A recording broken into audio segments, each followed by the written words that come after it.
An Australian jury has convicted a powerful Vatican official of sexually abusing two boys during his time as Archbishop of Melbourne. Melbourne, Australia. An Australian cardinal who was once an advisor to Pope Francis has been convicted of molesting choir boys more than 20 years ago, making him the highest-ranking Roman Catholic leader ever found guilty of sexual abuse. The unanimous jury verdict against the Cardinal, George Pell, 77, was delivered Tuesday in the County Court of Victoria, where a suppression order has prevented media outlets from sharing any information about the case that could be accessed in Australia.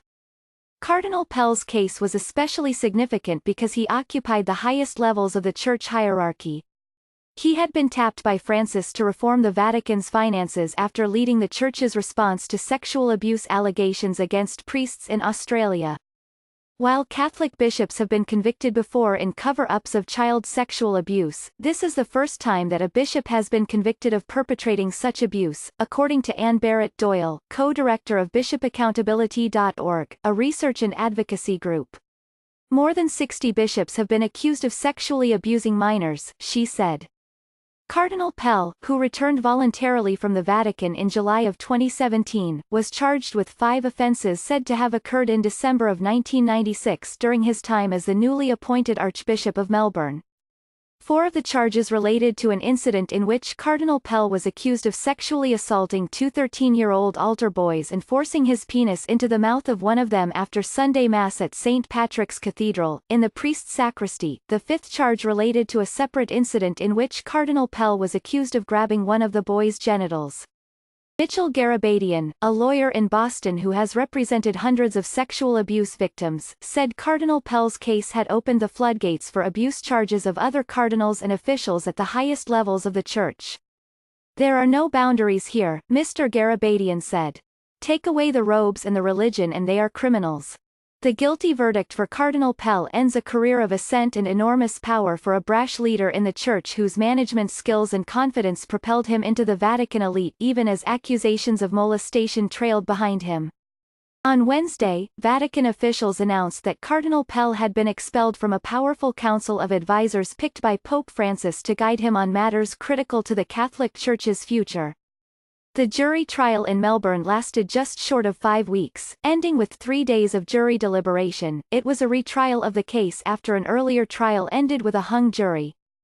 Both proceedings were subject to the suppression order that barred publication in Australia of details on the charges, the verdict and any other element of the case, to prevent a real and substantial risk of prejudice to the proper administration of justice, according to the order.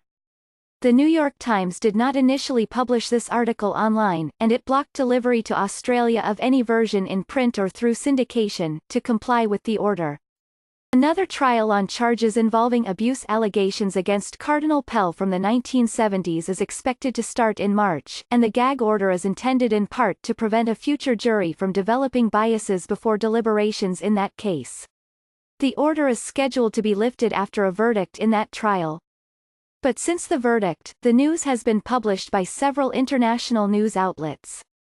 News organizations in Australia have been testing the boundaries of what is permissible while pressuring the court to lift the order. One tabloid, The Telegraph, published a front-page article on Thursday declaring it's the nation's biggest story that it was not allowed to publish.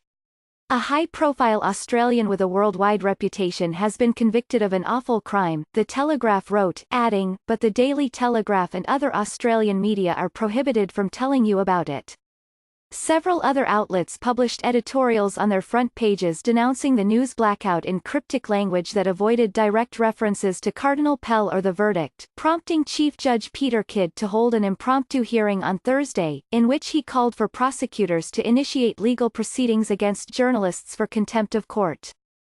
A number of very important people in the media are facing, if found guilty, the prospect of imprisonment, and indeed substantial imprisonment, Judge Kidd said, according to a transcript released by the court. The maximum sentence for contempt, he said, is 5 years in prison, Mr. Garabedian said the Church benefits from court secrecy. The suppression order plays into the secrecy, which the Catholic Church thrives on when it comes to the issue of clergy sexual abuse, he said. Other elements of the case have also been kept secret, in part because of privacy laws. Despite repeated requests to the court, news media outlets were refused access to the testimony from the former altar boy who is the case's main complainant, live or in transcript.